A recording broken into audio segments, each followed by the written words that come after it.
Welcome back, everyone. As the pandemic continues, we're also focusing on the 2020 campaign for president. A few weeks ago, we interviewed Vice President Mike Pence when he was in Madison about the White House response to the pandemic. We're now talking with the Democrats to get their perspective.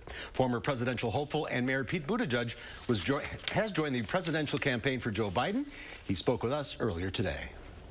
My role is I'm doing everything in my power to get Joe Biden elected the next president. Even when we were competing against each other, I came to admire and appreciate him.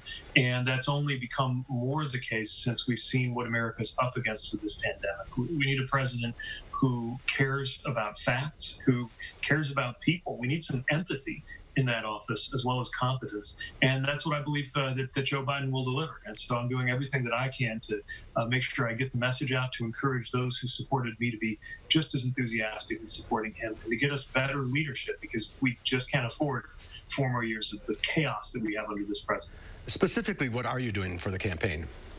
Well, taking a lot of opportunities like this one to speak to different communities around the country, doing what I can to make sure that he has the resources to compete, and we'll continue looking for ways to encourage anyone in my own community of supporters who is drawn to my campaign because of our values, to make sure that they turn that same support toward that all-important task of making sure that we get a different and better president. All facets of our life are different now. Here in Wisconsin, we're still under a safer at home order. What has it been like to campaign during a pandemic?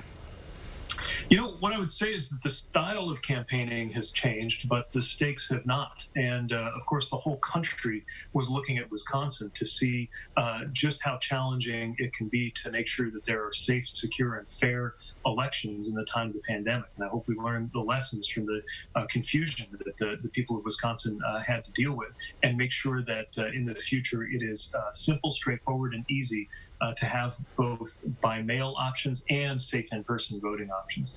I think we're all seeing now how our lives and the lives of our loved ones depend on the wisdom and the judgment of the American president.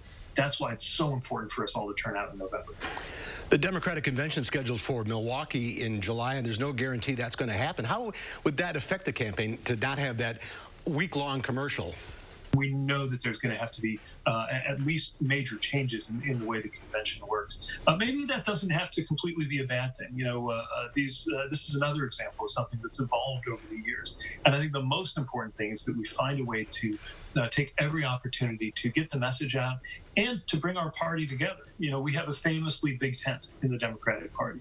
But right now, what's going to be settled in the election is not the questions we argue about inside our party. How can we best deal with climate change? How can we most quickly get everybody health care?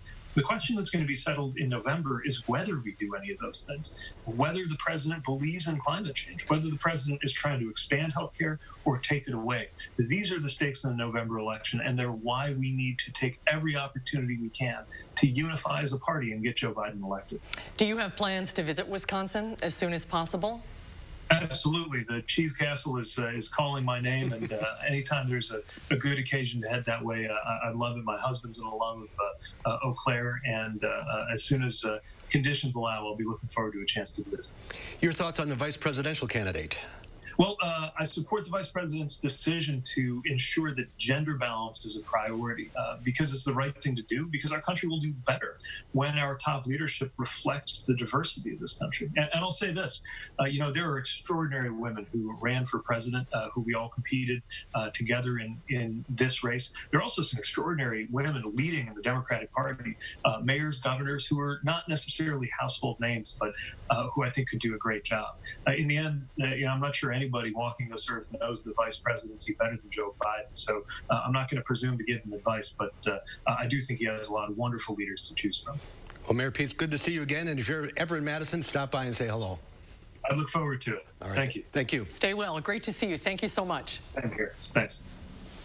And we are committed to delivering you a balanced and fair newscast and intend to treat this interview the same way we did with Vice President Pence's. You can find the raw interviews for both on our website, channel3000.com.